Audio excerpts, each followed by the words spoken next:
ওনার স্বামী আবার বিয়ে করেন এবং সেখানে বউদের সন্তান হয়। ওনাকে অবহেলা করতে শুরু করলেন এবং ওনার মনে হলো এই সম্পর্কে আর ভালোবাসা বিদ্যমান নেই। ডাক্তার বলেছে ওনার থেকে আর সন্তান হবে না।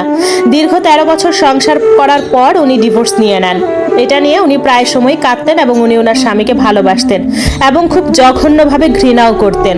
2006 সালে ওনারা বড় হজ করবেন। ঘরের সবাই ওনাদের কেয়ার করার জন্য আমাকেও ওনারা সাথে নেবে বড় হজে। তখন তো খুবই গরম ছিল এবং এতটা উন্নত ছিল না। ওনাদের সাথে আমি বড় হজ করলাম। ওনাদের যতটুকু পেরেছি আমি আমার সাধ্যমতো কেয়ার করেছি।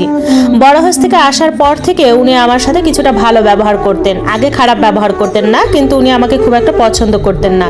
বাবা মাকে মানা করতেন আমাকে এভাবে বেশি মূল্যায়ন না করতে। উনি আবার ওনার বাবা মায়ের কলিজার টুকরা ছিল। ওনাকে ওনার বাবা মা সবাই বলেছিল আবার নতুন করে জীবন শুরু করতে, কিন্তু উনি করেন নাই। ওনার ইচ্ছে নেই এমন বলল। এর মধ্যে দেশ থেকে খবর আসলো আমার মায়ের খুবই শরীর খারাপ। আমি আমার মালিকদের জানালাম, তারা আমাকে টিকিট করে দিল দেশে যাওয়ার জন্য। আমি দেশে আসার 10 দিন পর আমার মা মারা গিয়েছে। 2 মাস থেকে আমি আবার সৌদিতে ফিরে গিয়েছি। আমাকে আমার মালিক মা বলল, আমি তোর মা, তুই চিন্তা করিস না। আমি সবসময় ওনাদের সাথে সাথে সন্তানের মতো থাকতাম। আমার মনেও হারামি ছিল না। আমি আমার মায়ের ও বাবার অনেক সেবা করতাম। আমি ওনাদের মাথা পর্যন্ত আছড়িয়ে দিতাম। এর মধ্যে ওনাদের মেয়ের সাথে আমার সখ্যতা গড়ে ওঠে। আমি শার্ট এবং প্যান্ট পরতাম। উনি বলতেন এসব না পরে যেন ওনাদের দেশীয় জামা পরি। আমাকে কয়েকটি জুব্বা জামাও কিনে দিলেন উনি। আমি ওসবই পরতাম। একদিন আমাকে উনি বললেন, বিয়ে করবি আমাকে? আমার কোনোদিন সন্তান হবে না। সব সময় উনি বিষণ্ণ থাকতেন। আমি ভয় পেয়ে গেলাম। ওনাকে অনুরোধ করে বললাম, আমি আপনাকে সবসময় বড় আপার নজরে দেখেছি। আমাকে দয়া করে এমন বলবেন না। বাকি জীবন আমি আপনাদের সাথে কাটাতে চাই। অনুরোধ। এসব বাবা মা শুনলে আমাকে ভুল বুঝবে, বের করে দিবে। আমার খুব কষ্ট হবে ওনাদের জন্য। উনি চুপ করে রইলেন।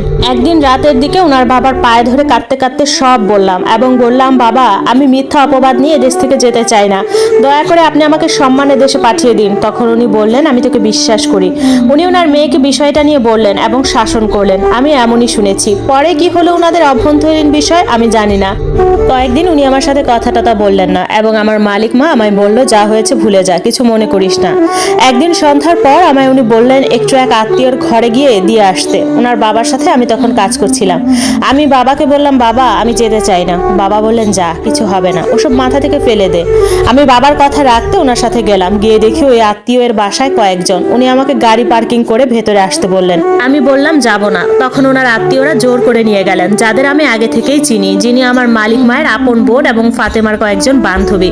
তখন ভিতরে গিয়ে দেখি ওরা আমাকে সবাই বলল, এখন তোমাকে ফাতেমাকে বিয়ে করতে হবে। আমি জানি না ফাতেমা সবাইকে কিভাবে মানালো বা বুঝালো।